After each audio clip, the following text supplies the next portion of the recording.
What's going on, y'all? It's Cone back here again today with another video, and today I want to talk about perhaps my favorite award in the entire NBA, and that is Most Improved Player. The reason I like this one specifically so much is because you never really know who's going to win it. Like, there are, of course, the favorites for MVP. It's usually the best players in the world. You've got your favorites for D-point, every other award pretty much.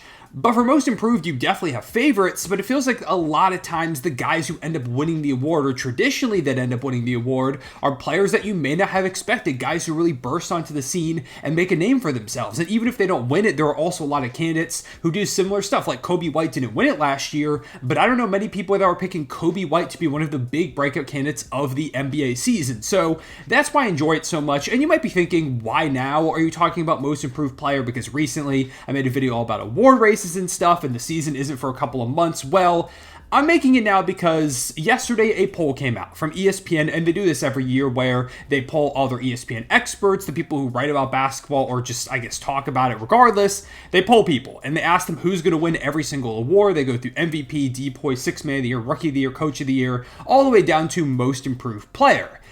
And the poll results were rough because if you take a look at it, in my opinion, it kind of is representative of a problem there is right now with this award, where it's drastically declining from where it once was. Now, taking a look at the list, there are some names that I think make sense, like Cade Cunningham does feel like he could be in for a big breakout season at some point. Cam Thomas now is like the number one option over there with the Brooklyn Nets, makes sense. Devin Vassell, now with Chris Paul in town, also like that. Jonathan Kuminga, now that they need more scoring over there with Klay Thompson gone. Like, there are some names. Even Jalen Johnson down there. I think now that DeJounte Murray is out of town, while sure he did improve a lot last season, I think there's another jump in Jalen Johnson. So a lot of these picks make sense, but there are a number that don't. And the one that really kind of set me off and it caused me to make a rant, TikTok and Instagram reel over on the Snapback Sports accounts, is Victor Wembanyama being the number one pick from ESPN experts that got polled as their preseason pick for Most Improved Player. Obviously, this doesn't mean he's going to win the award, but it feels completely wrong. Like, when we take a look at Victor Wembanyama, everybody knows he's going to improve. I mean, he improved rapidly over the course of last season. At the beginning of the year, he was a lot more raw offensively. The defense was insane, but there were definitely a couple of missteps. By the end of the season, he's this defensive juggernaut that has really ramped up his efficiency, looks a lot more comfortable with the ball in his hands. There are a lot of people that will tell you he was a top 10 player over the last few months of last season, top 15. I would say at worst, top 20. I mean, he finished second in DPOY voting. He was just unanimous Rookie of the Year. Wemby was absolutely insane, and it's not surprising. I mean, he was touted as the greatest prospect, or one of the greatest prospects ever to play the game, and he lived up to that hype in the first season. And I think if he stays healthy, he's going to continue to do that. He's going to go down as one of the greatest players of all time. Feels like he could rack up like 6 or 7 Defensive Player of the Year awards, be a game-breaking player.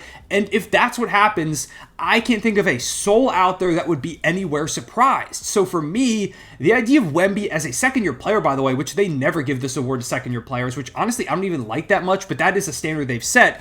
But Wemby winning it as a second-year player touted as the greatest prospect ever after he was just unanimous Rookie of the Year and a DPOY second-place finisher would be absolutely insane and completely take away any meaning from Most Improved Player. To me, MIP has always been about the guy that kind of bursts onto the scene that, yeah, you can expect somebody, but goes above and beyond expectations, or finally lives up to some that they maybe had way long ago. We think about recent examples, Lauri Markkanen. I think he was a great MIP pick because he was in Chicago, he had a good year, but never really found his footing, and they sent him over to Cleveland where he had a decent season. But I don't know many people that are picking him to be an all-star caliber player in his first season in Utah, and now he's got that massive contract extension, which is very deserved. One of the most efficient forward scorers in the entire NBA. So sure, he was one of the higher picks. He was a top 10 pick, I believe 7th overall, but he bounced around a while. It took a while for him to find his footing. Like Victor Oladipo, I think is another great example of Most Improved Player, where it didn't work out in Orlando and OKC in his 1 year. He was decent, but not great. Goes over to Indiana in the Paul George trade, and boom, he's an all-NBA, all-defensive player, one of the best two-way guards in the league before eventually injuries derailed his career. But in that moment, Victor Oladipo was one of the best guards in the entire association. association. So to me, that makes a lot of sense as well for most improved player. Like, we think back to when CJ McCollum won it, I believe in 2015, around that time. He went from averaging like 7 points per game to like 21 points per game. He was insane. He got more opportunity. Sure, he was a top 10 pick, but he finally was given the keys to that shooting guard role and said, I'm going to take over, and was a big reason why Portland rapidly would ascend in the Western Conference over the next few years. All of these are, in my opinion, good examples of guys winning most improved player. And you go back further, guys like Aaron Brooks, for example. Giannis, I think, was a decent award shout because he was pretty good and then became this all-star, high-level all-star, all-NBA level player the next season. Like, I think those make sense. And also, Giannis was this raw prospect. Nobody ever knew specifically where he was going to go, even if he had a lot of potential. Those, in my opinion, are MIP type guys. You know who's not?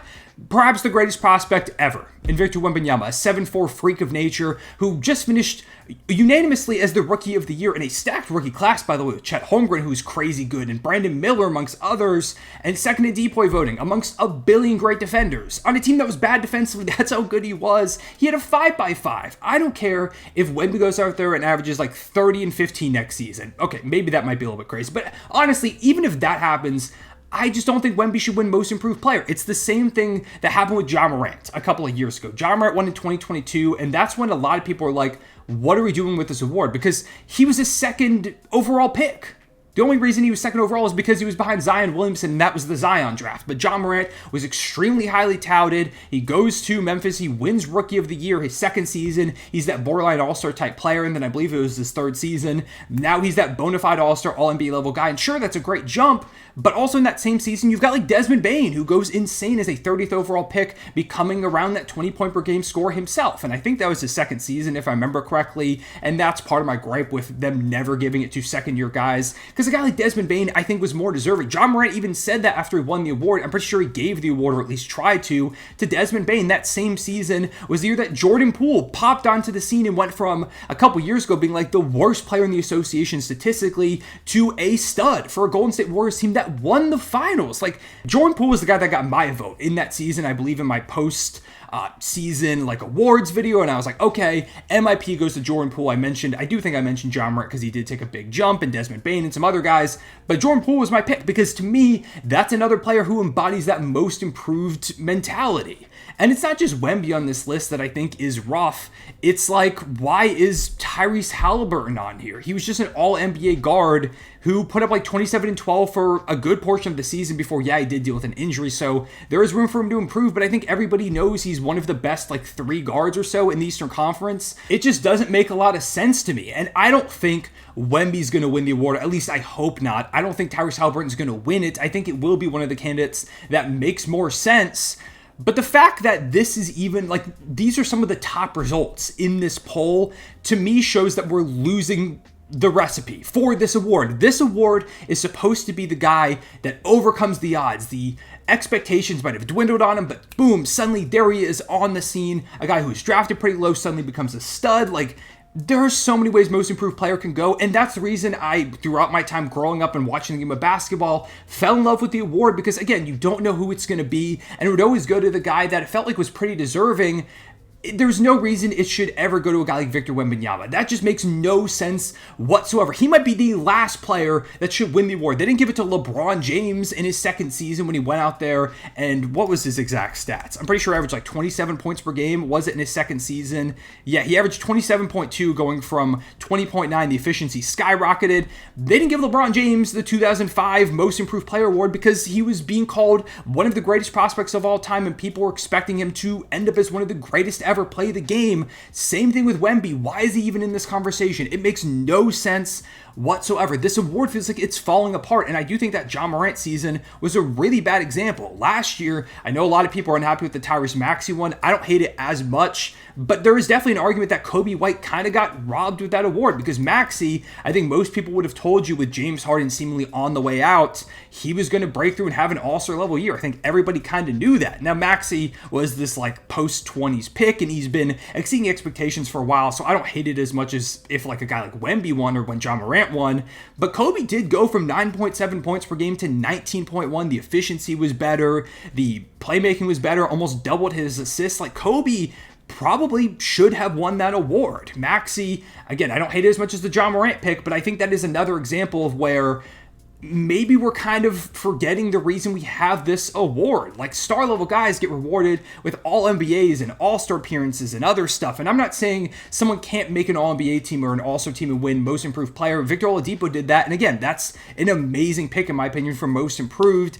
I just feel like we're giving it to guys who we kind of know are going to reach those insane heights. And it's only a matter of time with Wemby, with Ja Morant, even with Tyrese Maxey. Like, I don't know, man. This, again, is one of my favorite awards, if not my favorite award. It probably is, and I feel like it's really starting to fall apart. The fact that Haliburton and Wemby made the list is kind of insane to me. So, yeah, that's a random rant that I decided to go on. Like, you could even have beef with Cade Cunningham being on this list as a number one pick. The only reason I might not have that is because if he jumped to like 27 points per game and the Pistons rapidly rose in the standings with how bad things have been there, I could see an argument for that. But yeah, he was like a first overall pick pretty unanimously. So even that is kind of weird. Some other guys I do like on this list, like I think Jalen Green is kind of a fine shout because he's been so up and down, and last year almost got traded and he had that kind of breakthrough. Like if he carried over that insane play from last season and made that all-star jump, like I wouldn't even hate Jalen Green getting it as much. Jalen Johnson would be great. RJ Barrett I think would be pretty fun in a new spot. Again, he was a top 3 pick with the Knicks, never really lived up to expectations. If he really blossomed, that'd be super cool. But yeah, those are kind of my thoughts, I guess, real quick on the Most Improved Player award and the status of it right now. I feel like most other awards are in a pretty good spot, if you ask me. I don't think we need a big overhaul on any of those. But I just feel like Most Improved Player, the plot has quickly been lost for what this award is supposed to mean, who it's supposed to be given to, what it's supposed to represent. I understand the name is Most Improved Player, so people are going to vote for who they think the most improved is, and maybe sometimes it is like the highly touted player. But I think Most Improved, it shouldn't just be like numerical, it should also be taking into account where the player was, what people expected from them, what was their baseline level of play, and where they ended up this past season. So yeah, I think this award is being ruined as of right now. I guess we'll have to wait and see who wins it this upcoming year. Some of the top contenders in terms of Most Improved Player odds, because I think this will be another thing to go ahead and check out, because Vegas usually gets in on it a little bit. Like Wemby right now is the favorite in betting odds to win Most Improved Player. That's absurd. Mobley, I guess, yeah, that'd be interesting. He would have to take a big offensive jump. I just don't know if I see him being an MIP guy like Kuminga. Josh Giddey's up there. Jalen Johnson's up there. Paolo Banchero. Paolo winning would be crazy too. Like if Paolo won it as that number 1 overall pick, who people, I guess it was like a little back and forth on who was going to get taken that day, but like Paolo was a lot of people's pick to be the best player in the draft. Quickly, I think is a fun potential player, but then Cade Cunningham's like, yeah. The award's in trouble. We need to have a conversation and a full overhaul of the Most Improved Player award, if you ask me. The award is quickly falling apart. It's being ruined. Let me know down below in the comments what you think about this. Am I crazy? Am I just shouting at the clouds? Am I becoming too old at this point that I'm like, oh, they're ruining the NBA, this and that? I'd love to hear your opinions on that, on the recent MIP award winners. How would you feel if Wemby won Most Improved? Do you think if he does go out there and puts up like 30 and 15 because he's theoretically the most improved, he should still win it? Yeah, I appreciate you watching. Leave a like and subscribe if you enjoyed. Hit the notification bell so you don't miss any future videos. I'll see y'all later. Real one, say it back.